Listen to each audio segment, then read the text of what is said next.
Itari timu zo kuramya Imana no kwihimbaza muzisibe. Ariko uzubesha umunyakenya ngo uzomushaka iwanyu bamwemera. Uzubesha ngo turashaka warashatse kubera iki?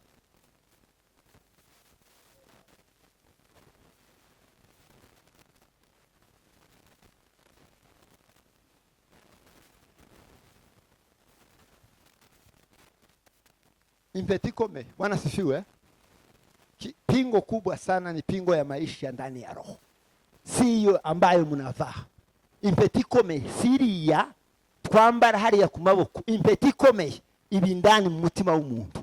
Iyo wamaze gukora iharusi na Yesu, kama wewe umeambatana na Yesu wako, hakuna mtu mwingine anaweza kukuvalisha peta nyingine. Tibishoboka. Usere haleluya.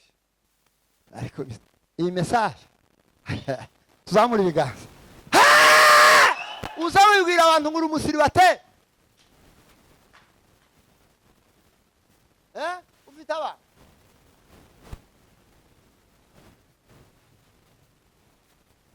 baro bakakuvumbura. Uzofatwa. Kigeugeu mbingu ya nanu taingia Kigeugeu mbingu ya nanu taingia Tuzamura ibiganza by'Imana cyubahiro. Umuntu umuyumbe papa. Umuyumbe atukuzwe. Azayiga bahabonye gusa. Ngo twarasenganye ntumweruse tuzi kiwanga gezeho mu mwuka ngo twarasenganye ngo turajana ngo ntake. Ugiye Kampala onaje niyo ngiye. Tapata cha mutema kuri. Gasha wageri Kampala. Makuru ya wakaja kuri mutandao ari ku mutandao nizi. Mutandao izishura ibintu bihishwe. Abanyamakuru ndabakunda. Abagabo n'abana beza. Muri beza kwe. Mutangaze injili kwa sababu zamuri biganza by'Imana cyubahiro. Haleluya! Ijuru Bwana sifiwe. Rizajemo abantu bihanganye mama. Rizajemo abantu barinze usugire bwabo. Rizajemo abantu bambaye intwaro zose z'Imana. Ijuru rizotaha mwingere. Si kila mtu ambaye ataingia katika ufalme wa mbinguni hapana. Mtu wese araje ngo pa. Oya ijuru su.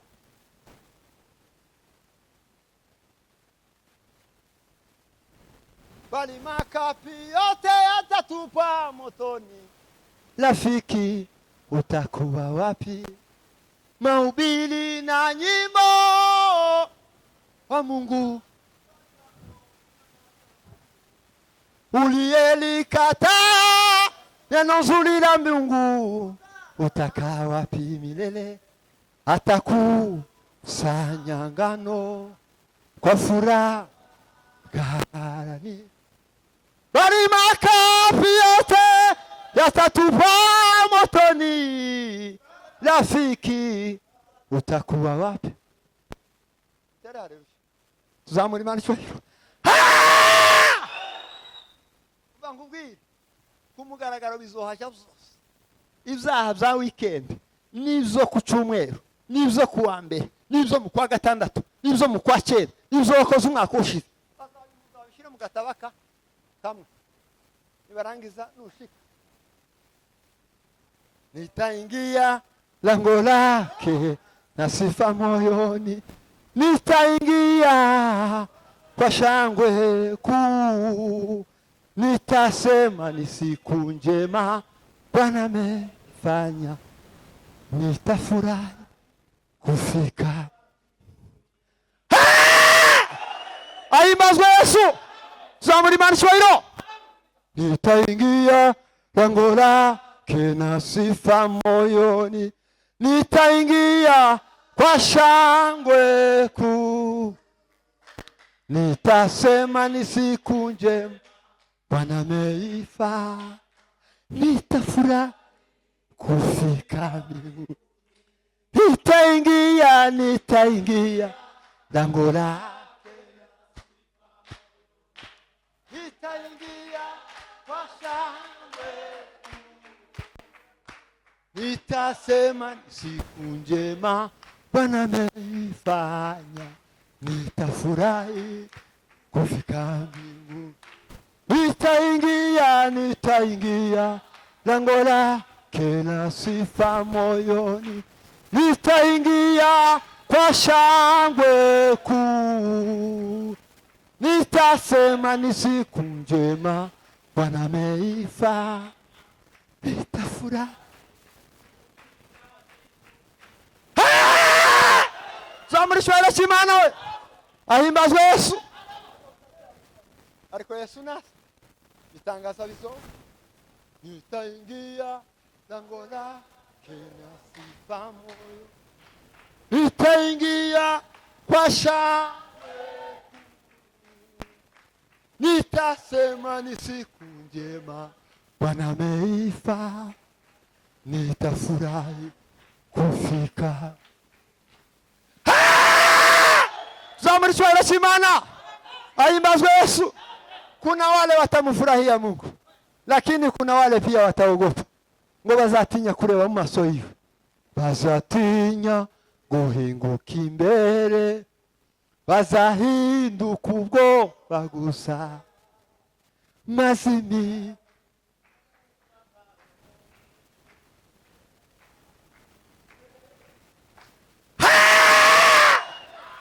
hari abazatinya kumuhinguka imbere.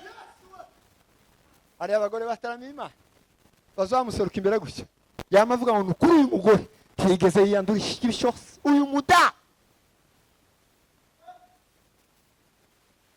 Usifiwe Yesu Kristo, Mwokozi mzuri kabisa. Usifiwe Yesu Kristo, Bwana nita. Zamurishwe Yesu. Imana irasoze, ahimbazwe Yesu. Imana ibwira Mika, iramubwira ngo Mika we ngwino hano papa, ngwino. Iramubwira ngo mva message y'igitangaza. Iravuga ngo ntitaye ku mateka y'Abanyesirayeli ibyo bakoze, atukuze Bwana w'amajeshi. Ikintu cyambere nkene ku Banyesirayeli no gukiranuka ku manywa na nijoro, murukerera uryama ugomba gukiranuka usinzira, wazukanguka ukikontorora wenyine. Dawidi yaravuze ngo nabiki ijambo ryawe umutima wawe, ngo kugira ngo ntazigera n'umunsi umwe ngushumuraho. Umunsi umwe ngo Imana ngo itata Dawidi, ngo irategera ngo reka itegera ukuntu Dawidi umutima wuze utera ku manywa na nijoro. Imana ngo iravuga ngo mbonye umugabo uteye ku mutima wanjye ugize ushaka. Hari ryari murukere Dawidi asinzira. Zamuri Imana cyubahiro. Tuterarariye zamuri bigasa, atukuze Bwana w'amajeshi. Ugomba gukiranuka ukenye, ugakiranuka wahaza, ugakiranuka wambaye imyenda, ugakiranuka washubijwe, ugakiranuka utashubijwe. Cyakabi bono kugendana n'Imana. Ariko Imana Isiraheli ese reka nkubaze ikibazo ku mahonga yaga, iyo utawogendana n'Imana uzugendana nande? Ngo je ngo afite umufrendizi ngo azoja kumusura na gatatu umunsi w'amateraniro, ngo afite umufrendizi ngo azamusura n'inga ngo nibagira off yawe uzoyisabe ihurirane n'amateraniro. Muntu w'umukristo Bwana sifiwe aza kadiri akavuga ngo njewe off yanje nabonye akazi ariko off yanje Sunday. Apana na kabiri ngo wiri guzerera. Oya, off siyo kumesa, atukuzwe. Off niyo kuramya Imana no kuyihimbaza. Icyakabi ngo nukugendana n'Imana. Hari abagabo bagendanye n'Imana, Imana inanirwa kwihangana. Atukuzwe. Enoki ngo kubera kugendana n'Imana neza, Imana ngo yabonye kwito musiga, arazamuka nuba aratuye mugambi bw'Imana, ngo adaciye mu rupfu. Kubera iki? Kubera kugendana n'Imana, adafite santashi, adafite agatashi. Hari abandi ari mu gutarama ku cyumweru, agatarama na gatatu, yayogeza na gatatu, amaze gukora ibyangi 10. Akasigara atinya gutambuka ku gatuti. Aka gatuti ni keza, kaza kaverify ibintu bikomeye. Kandi umutima w'umuntu nico kintu cyambere kirusha umuntu gushukana. Umutima w'umuntu kandi nico kintu cyambere kizakibwiza umuntu kuri. Umutima uzukubwira ngo nubwo haye witerera ariko haustahili kumwabudu Mungu na kumsifu Mungu. uzamugusatura ariko gatuza uri inyuma ariko uri inyuma nyine no muzaha duterarije tuzamurishwe kima atukuzwe icya gatatu ngo ni imbabazi ariko Yesu yatugiriye neza imbabazi zawe izo zankijije narabohowe ahimbazwe Yesu tuzamurishwe kima atukuzwe abantu batagenda imbabazi nabo ni bitangaza abagabo bazasaba imbabazi saa 8 z'ijoro akamavuga ngo yenzo kubarera mu gitondo uzosha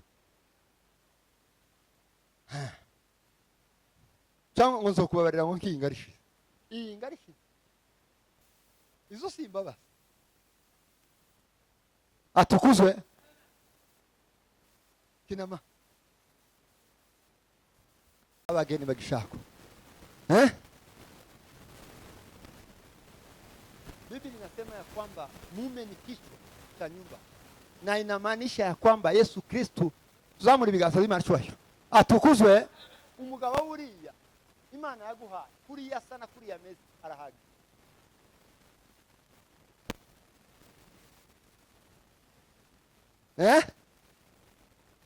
abagabo bari mu kwenda makartier akamagenda akigatiye umugore utari uwiwe yasize umugore mu nzu kandi nta n'amafaranga yamusigiye ariko yanyurana muri quartier ukamusanga ubundi bana sifiwe sikse mu buzima bwawe n'iki Imana yaguha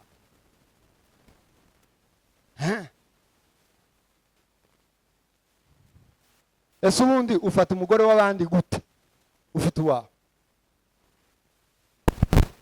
muntu w'umuyumba azakigatira umugore muri quartier mu kuboko utari uwawe umuyumbe wa Yesu yamara kazagarara bavuga ngo abimba gatambuka nawe gusa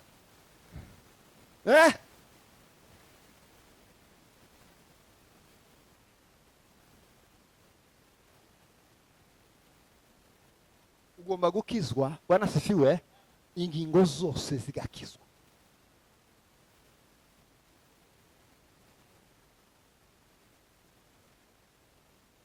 imbabazi wanasifiwe imbabazi nizo zigize ubuzima bwacu bwa Gikristo ni ukuvuga ngo Yesu Kristo iyo ari muri wewe uzutanga imbabazi nijoro ukazitanga ku manywa ukazitanga saa 6 ukazitanga nimugoroba ukazitanga bwakeye hari abandi bapasteri sabahana ariko sinaba Nairobi sinabake tuvuge ko abapasteri tutazi igihugu babarizwamo ariko umupasteri mugenzi wakamubwira ngo mbabarira akavuga ngo hamutaingia katika ufalme wa mbinguni kwa sababu wale ambao wataingia katika ufalme wa mbinguni ni wale ambao watapeana msamaha na kusamehe pia.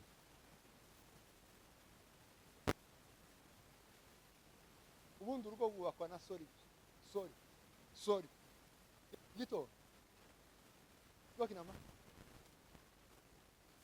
watiri potagu sorry ariko sorry ni nziza sorry ni ya mbere sorry kubwira umuntu ngo sorry uburi umukozi w'umuhanga w'umunyabwenge wuzuye Imana wuzuye n'umwuka we bintu bibiri bikomeye no gusaba imbabazi no kubabarira nudafitinga muri abo bantu ufite ikibazo gikomeye cya gatatu tuzamura ibiganza gira nsose tuzamura ibiganza twavuze amagambo akomeye tuzamura ibiganza ahimbazwe Yesu Bwana asifiwe ariko Mika yabonye ibintu bikomeye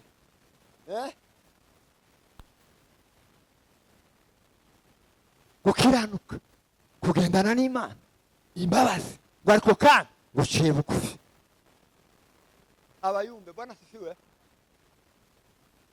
ni ibintu bine gusa icya mbere no gukiranuka icya kabiri ni imbabazi icya gatatu no kugendana n'Imana icya kane no guca bugufi umukristo utazi guca bugufi wose w'Imana uzohangana ngo na pastor uzohangana na pastor wewe urasiza amavuta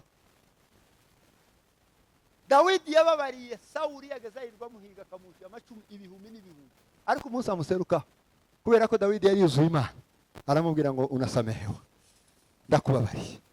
Imana yo mu ijuru ikubabariye. Duce bugufi kugira ngo dusingire icyo Imana ishaka ko tubacu. Ushaka kwakira igisubizo cyawe no kumanuka cyane. Turasho tugiye gusenga. Atukuzwe. Zamura icyubahiro cy'Imana. Zamura icyubahiro cy'Imana. Atukuzwe. Tumanuke. Amakuru agezeho ni ukumanuka. Manuka. Apana kwizamura. Urizamura uraja. Banza umanuke. Imana yonyine nikenera kuzamuka. Izakuzamura.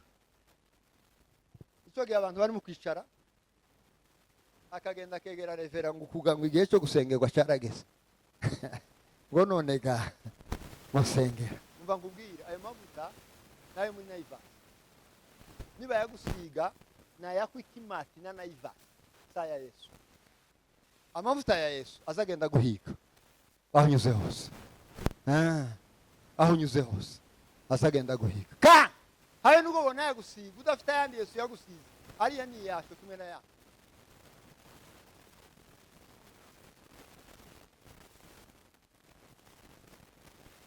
Dusenge?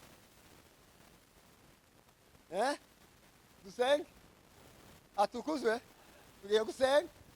Tubwire Imana ngo Mana we! Tuzamura ibiganza! Tubwire Imana ngo Mana we! Dukeneye guca bugufi kugira ngo Imana ibone uko igira gute? Ikuzamura. Ubushize nari mu giterane cy'abaririmbyi Gidura. Bwana sifiwe. Mbabaza ikibazo.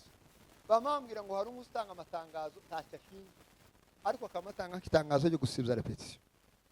Kurubuka. Ngo uyu munsi abantu banyagiwe ngo none mushowe narimbonye ngo ngo dusibze repetition. Ushinzwe iki ngo ntacyo?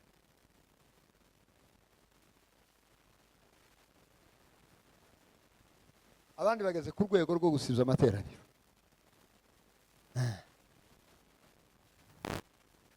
Ariko Imana ifite akazi. Atukuzwe. Imana tubabarire. Ahimbazwe Yesu. Tugiye gusenga. Tube nk'abanyeganyeza iyo minara yose, izo netiwaka zazituma abantu bizamura. Ikintu gikomeye kirenze kizagituma umuntu yizamura ni faranga. Ugomba kuyobora ifaranga. Apana kuvuga ngo ifaranga sikuyobora. Imana nimbuguha ubushobozi nubwo kuranya Imana no kwihimbaza no gukura abandi mu makuba. Sinkoni yo gukubitisha abana. Zamura ibiganza Imana cyubahiro. Twongere usere haleluya. Zamura ibiganza. Atukuzwe. Uyu munsi turashambura imitima gusa. Imitima yose yishira hejuru. Iyo niyo dushamburiye nitumara dutahe. Ibibazo mwari mufite mushamburiye umutima wo kwishira hejuru kigakemuka n'ibindi birakemuka.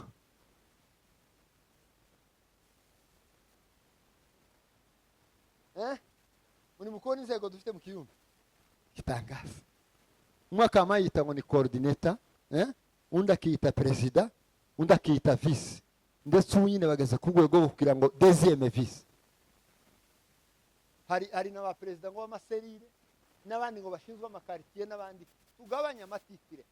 Tugabanya amatitire dusenge cyane kubera ko amatitire imbere y'Imana ntacyo amaze, ntacyo Imana ikizireba n'umutima wuzuye Imana. Muve hasi dusenge. Muhaguruke gira dusenge.